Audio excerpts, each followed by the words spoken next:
अस्सलामुअलैकुम दोस्तों और साथियों, उम्मीद है आप लोग खैरियत से होंगे। इस वीडियो में सबसे पहले तो मैं स्वीडन से अपनी एक बहन जो कि हमारी सब्सक्राइबर भी हैं उनके सवाल का जवाब दूंगा और उसके बाद आपसे एक रिक्वेस्ट करूंगा पर्सनल। तो जो हमारी बहन है स्वीडन से, उनका ये सवाल है कि जो आजकल वो बहुत ज़्यादा सुन रहे हैं कि जो कोरोना के पेशेंट्स होते हैं तो उनको फालिज का भी अटैक होता है, उनको स्ट्रोक होता है। ख़ास तौर पे ये इटली और अमेरिका के डॉक्टर्स ने ये बहुत ज़्यादा इस पे बात की है। तो क्या ये वाकई ऐसा है?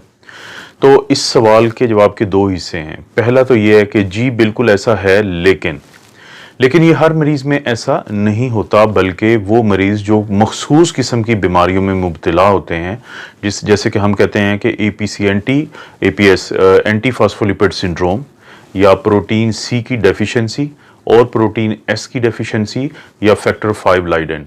और उसके अलावा वो सारे मरीज़ जिनके बारे में हम कहते रहे हैं कि जिनको कोरोना से नुकसान होने का बहुत ज़्यादा डर होता है, जैसे शुगर के वो मरीज़ जिनका कंट्रोल बेहतर ना रहा हो, ब्लड प्रेशर के वो मरीज़ जिनका कंट्रोल बहुत ज़्यादा बेहतर ना रहा हो, मोटापा का शिकार लोग, खुदा न खास्ता किसी कैंसर के मरीज़ जो दवाइयों पे होते हैं जिसको हम इम्यूनोसप्रेसिव मेडिकेशंस कहते हैं, या वो मरीज़ जिनको जिगर, गुर्दों के और दिल के पुराने मसाइल ज़्यादा चल रहे हों, तो उनमें ये ख़ास किस्म की एक सिचुएशन बनती है, एक सूरत हाल बनती है।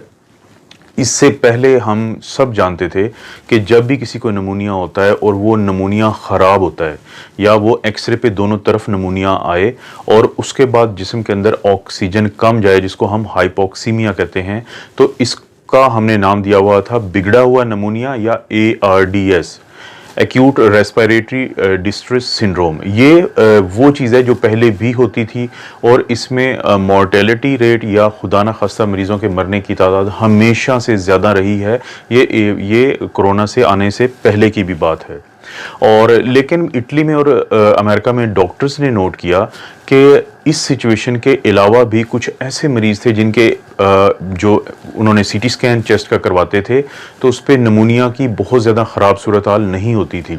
वो बैठे होते थे, वो बड़े खुश होते थे, लेकिन अचानक ही उनके जिस्म में ऑक्सीजन इतनी कम हो जाती थी कि पहले वो वेंटिलेटर पे जाते थे। और ARDS का जो आम तौर पे हम इलाज करते हैं, हम पीप बढ़ाते हैं। पीप होता है पॉजिटिव एंड एक्सपायरेटरी प्रेशर, यानी जब वेंटिलेटर सांस देने के बाद वापस सांस ले रहा होता है तो उसके बिल्कुल एंड पे, एक्सपायरेशन के एंड पे थोड़ा सा वो प्रेशर मेंटेन रखता है। तो ARDS में बहुत अच्छा पीप के ज़रिए इलाज होता था। लेकिन यहाँ पे नोट किया गया कि ये जो मखसूस ग्रुप है मरीज़ों का, जिनको हम हैप्पी हाइपोक्सीमिक, यानी वो जिनमें अगरचे ऑक्सीजन की मिकदार जिस्म में कम थी लेकिन उनका CT स्कैन भी ठीक था, डॉक्टर्स का भी ख्याल था कि नमूनिया की कोई बहुत ज़्यादा शिकायत नहीं है, तो वो आराम से बैठे होते थे और अचानक ही उनकी तबीयत ख़राब होती थी। तो उनके अंदर पीप देने से फ़ायदा नहीं होता था बल्कि नुकसान होता रहा है। जब इस पे मज़ीद तहकीक की गई तो पता ये चला कि इनके लंग्स जो हैं, फेफड़े तो ठीक हैं, लेकिन वो खून की नालियाँ जो इनको खून इनके फेफड़ों को देती हैं, उसके अंदर छोटे छोटे क्लॉट्स बन जाते हैं, माइक्रोथ्रोम्बाई बन जाते हैं। वो माइक्रोथ्रोम्बाई खून के अंदर ऑक्सीजन के ट्रांसफ़र को मुश्किल बना देते हैं, जिसके वजह से पूरे जिस्म में ऑक्सीजन की कमी हो जाती है। और ऐसे मरीज़ों को फील हो रहा होता है कि जैसे वो किसी बुलंदी पे बैठे हैं। जो हाई आल्टीट्यूड्स होते हैं, जैसे कि पाकिस्तान में अगर मरी का इलाका है या उससे ऊपर के इलाके हैं, वहाँ पे ऑक्सीजन का प्रेशर कम होता है। अगर वहाँ के लोगों का आप जायज़ा लें तो उनके चेहरों पे सुर्खी होती है या रेडनेस होती है, क्योंकि ऑक्सीजन का प्रेशर कम होता है।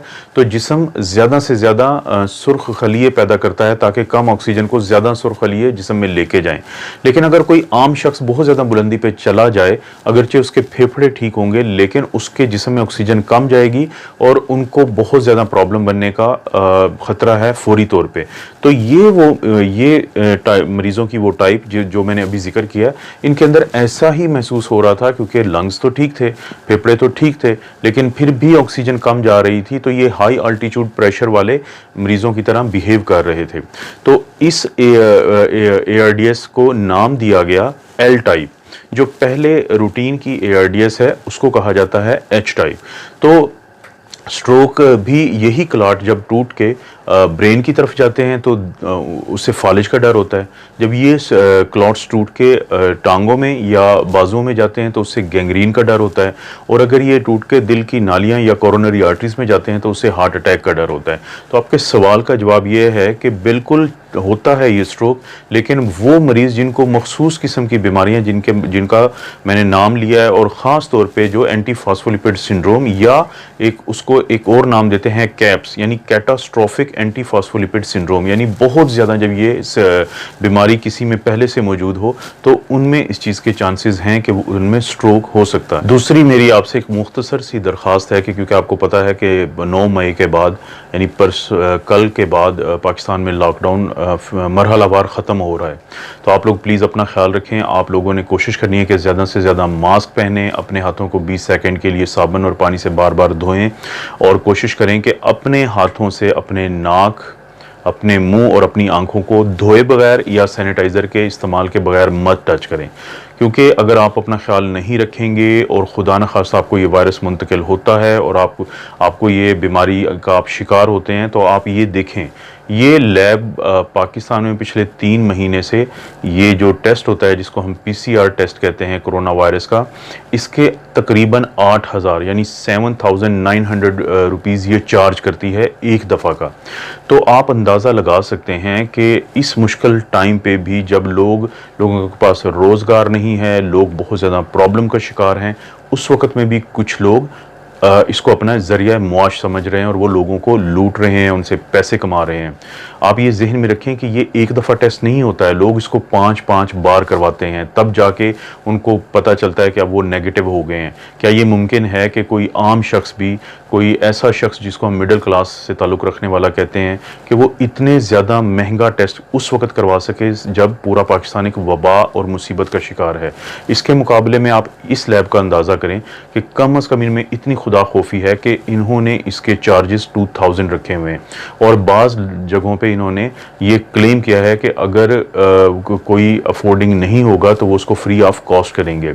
तो सवाल ये पैदा होता है कि अगर एक लैब ये कर सकती है कि उसके चार्जेस को ड्रॉप कर सकती है, और आप ये देखें कि इसमें इस टेस्ट को करने के लिए जो हम इक्विपमेंट यूज़ करते हैं, कोई बहुत ज़्यादा वो कॉम्प्लिकेटेड चीज़ें नहीं हैं। तो क्या जो पहले मैंने जिसका जिक्र किया लैब का, उसके लिए मुमकिन नहीं है कि वो चार्जेस को ड्रॉप करे? तो खुदारा अपना ख्याल रखें, वरना बहुत सारे लोग इस इंतज़ार में हैं कि आप बीमार हों और वो आपसे कमाई करें।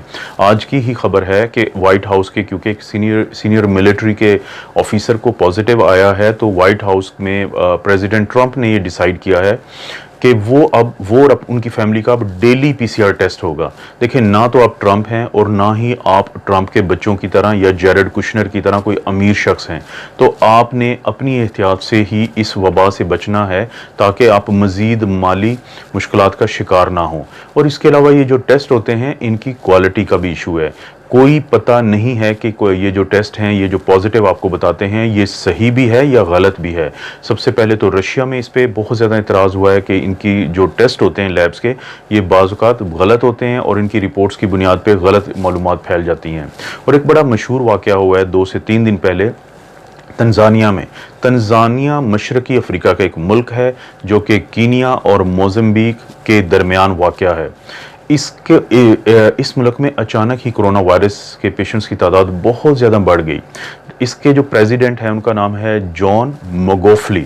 वो खुद एक PhD डॉक्टर हैं जो कि बेसिकली केमिस्ट्री में जिन्होंने PhD की हुई है।